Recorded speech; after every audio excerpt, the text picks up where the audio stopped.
Man, does this really have to be our first video? Unfortunately, I think it does. It needs to be. Yeah, I don't think there's a lot of information out there about this yet. It's nice, but it's got its flaws. Hi, I'm Megan. And I'm Philip. We are two young adults in our 20s living a very unconventional life. And welcome to Outdoorish, the channel where we tell you more about our outdoor-ish lives, giving you a real look at what it's like to live full-time in an RV while working full-time. Alright, so today we're talking about the Morryde PatioEx, and that's what we're standing in right now. The Morryde PatioEx is an add-on for those who have a fifth wheel with a patio, and more or less it's an enclosed area. It does have zippers so that you can look out. There's 3 layers, so there's a layer that's just a privacy layer more or less. There's also a clear layer. Then behind that's a screen. And as far as how it works is concerned, there's air beams, more or less, is what they're called. You fill up this tent with air, and it just kind of pops up. Magically pops up. Which is both a good thing and a bad thing. We'll talk more about that later. But in general, it's a pretty nice tent, and you looked up a little bit about the company. Van Gogh, wasn't it? Van Gogh is the one that designed the tent, and they are a European-based company. They do sell some camping stuff over in Europe, but you're not able to purchase that here in the United States. Yeah, so Morryde worked with them to design this specifically for the use of putting on a patio. And I want to say it came out earlier this year in 2019, like very beginning of the year. At least that's when we first started seeing it. Yeah, that sounds about right, because we saw it at the RV Expo this year, and we considered getting it, and we ended up getting it, obviously. But we actually didn't see it become available for purchase until, I think, March or April. So we ended up getting it just last month, and we're within the first couple weeks of using it. But we know enough about it to give you a good summary on what it's all about. Yes, we've had couple different experiences as far as weather goes. We've had really, really hot weather here in Texas, like 90 to 100 degrees about almost every day. And then we also got some rain, which we'll tell you more about how that held up. So. Yep, and it's also some high winds as well, enough that you could feel both the RV as well as the tent shaking. So obviously, being that this is a tent that you might put up and take down, something that you might care about is how the setup works. So in terms of setup, there's 2 layers of tarps at the bottom. There's one layer that you put down first to more or less protect the tarp itself from the bottom. And then there's the tarp layer of the tent that's attached to the tent that you put on top of the lower tarp. Once you put both of those down, you more or less just fill up these beams. These beams are filled up with a little, like a hand pump like you'd get with a inflatable tube. But it actually fills up, I'd say, probably in about 2 minutes. And then I would say in general, the first time you're doing the setup, it'd probably take you about an hour. There are some straps on the bottom and stuff that you have to get used to doing. But after that, I would say that the second time that I put it up, I had it up within about half an hour.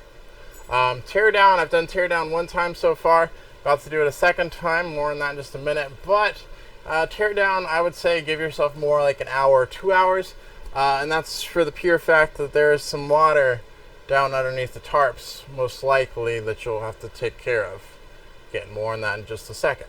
So in our experience using this, we've had both good things and bad things happen. Let's start with the good things, though, because the good things are typically the things that you want to hear about first, so you can then learn about the bad things. So good things are, we love it. It gives us a ton of extra space to work in. Like 10 extra feet or so. Yeah, it's insanely large, spacious, and something I really hate about the patio is that whenever it's really sunny, the sun beats down on it. It's black, and it's like a... It gets real hot. It's you don't want to like walk... a tar surface, yeah. But it gets really hot, which it makes it hard to walk on. And even if you have shoes on, you can feel the heat radiating off of it. Yeah, and even our dogs have come, they like to lay out on the patio when it's nice and sunny and sunbathe, and even they, like, sometimes their paws will burn. Yeah. Because it's so hot, gets so hot. It's something that we don't necessarily appreciate in terms of the patio deck. So this is perfect for that. It also allows us a little bit of, I guess, thermal insulation. So without this, we just have a screen down that doesn't keep any air in at all. This is actually somewhat good at keeping cold air in and hot air out, which is better than having nothing there at all. So I'd say that's also a pro of it. In general, though, we love the idea of it, but we love the extra space that it gives, but it doesn't necessarily hold up for, we think, long-term use, at least for us. Right, so let's get into the negatives about the tent. We've had 2 of these now. This is our second one in our basically 2 weeks of ownership. The first week, we had a lot of storms, and what ended up happening was water pooled up here, and there's the seam in between the skylight and the slipcover of this beam right here, more or less it wasn't made properly, so there was a lot of water leaking in there, which was a problem. And then also these beams we are having to fill up every day. I'm not even kidding you. They leaked, the actual PSI you fill it up to is 7. They leaked about 3 PSI a day, and if I didn't fill it up at all within a day and a half, this thing would be falling down by the next morning, which is not necessarily good. So we had 2 issues with the first tent. The second tent that we have right now, we also had issues with as well. So instead of pooling in the middle, the water basically pooled in a bubble on this side right here, our right, your left. And also it leaked all along the seam here. And I think part of the leaking was just due to the fact that there's so much weight of water sitting here that it pulled at the seam in between the skylight and the slipcover for this beam, that it also made issues with the seal itself. Yeah, I had to literally sit out here while it was raining and wait for this to fill up essentially with water and then push it so that it wouldn't get too much water poolage right here. Yeah. And collapse and do bad things. While we're on that topic, let's talk about noise. So this is my office area right here. And when it was raining, it was very loud. So you could hear the water drops hitting the tent. If you've ever been in a tent while it's raining, it sounds exactly like that, which typically isn't a problem, but for me it was kind of annoying. In addition to that, when you're staying in an RV at an RV park, there's going to be lawnmowers going by, which happens here. Happened today. Happened today, and it happened last week as well when we were using the tent. And that is very loud when the lawnmower is right next to you, to the point where I couldn't work, which is a problem. So typically, if you don't have this down, you can easily put up your deck and just call it a day when you hear people to start lawn mowing. But the teardown process for this is such that you have to devote time to it. Like I said, an hour is what I'd say minimum to tear it down. So it's not like you can easily just like, oh, they're lawn mowing, better pack it up. That doesn't work like that. It doesn't work. So I talked about how it's better than having nothing in terms of insulation, but at the same time, this thing kind of acts like an oven. It does get hot, really hot. When the sun's beating down on it, we were trying to film out here a little bit earlier. You saw a little bit of that, but it was just too hot. So we're filming when it's a little bit darker to kind of make it easier. But this thing basically heats up like an oven. We have air running inside, and you can feel the difference just walking out here, even though there's nothing in between the tent. So while it's better than having nothing at all, I would say it's also not great in terms of keeping the cold air in, hot air out, or vice versa in the winter. That said, I still would consider it 3 seasons, especially if you're not in Texas. We're in Texas right now, where 90 plus degrees is the minimum during the summer, so we're kind of in special circumstances. But this is definitely a 3-season solution. Maybe even more than the 3-season patio doors that are included with some of the fifth wheels. Another con is there's basically flaps that go around where the tent meets up with the back of your garage.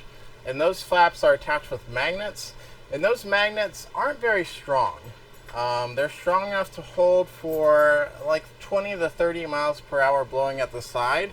That's what was forecasted at whenever we were seeing them start to give way.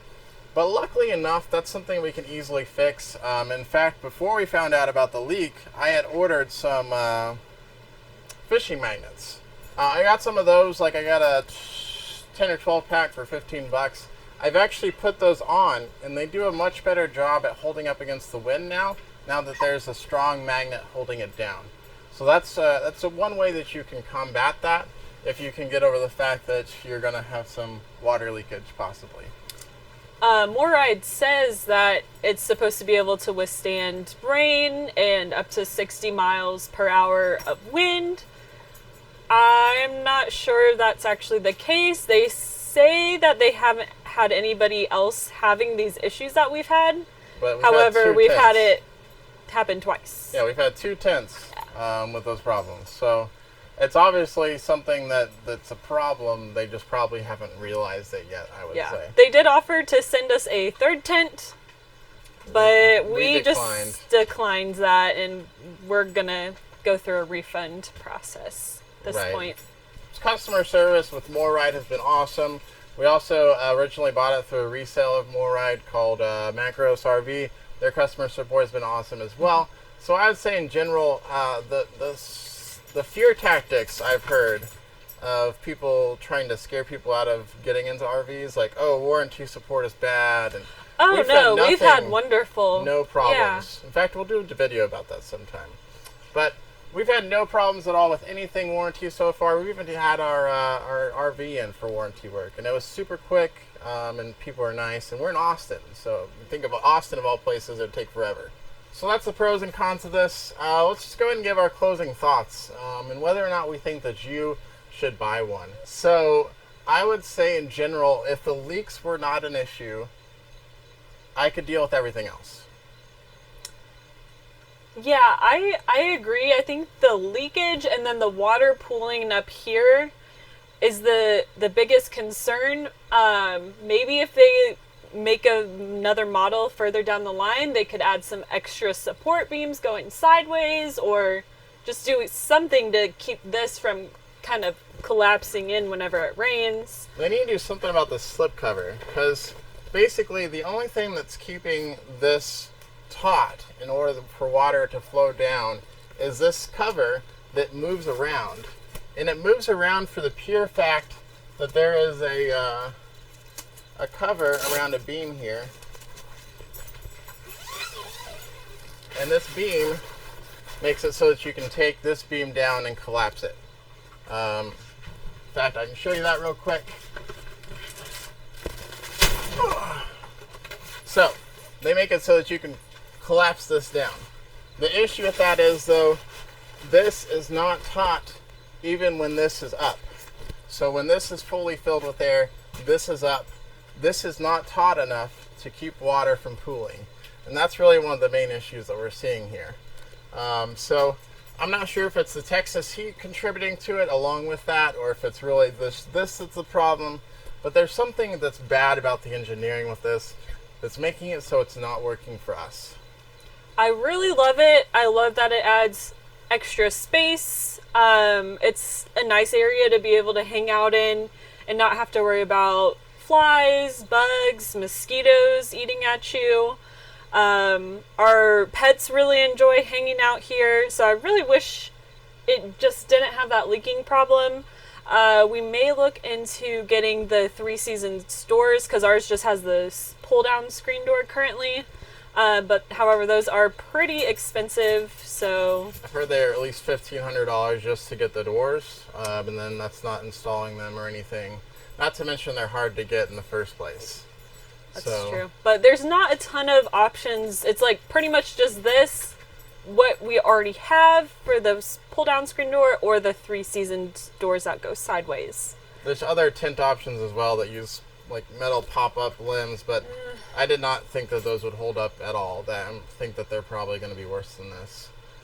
I don't think that would be good for like long term. Maybe for like an afternoon, hey, let's just set up a tent, we're going to be outside. Yeah, I think that if you're going to be in areas where rain is not very common, or high temperatures aren't very common, or if you're just going to be using during certain seasons only, this might be a good solution for you. Just bear in mind that until they get the engineering problems fixed with the roof, there is the potential of problems with that. So that's just something to bear in mind. And I haven't seen as bad of leakage with these air beams in this model or in this specific one that we have. So that might have been an issue with our first tint only.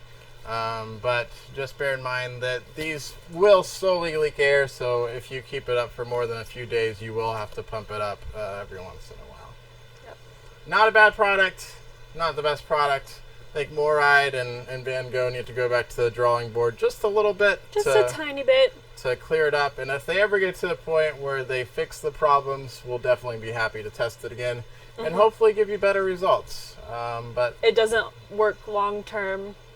And we're going to have to send it back. Yeah, again. For the second time.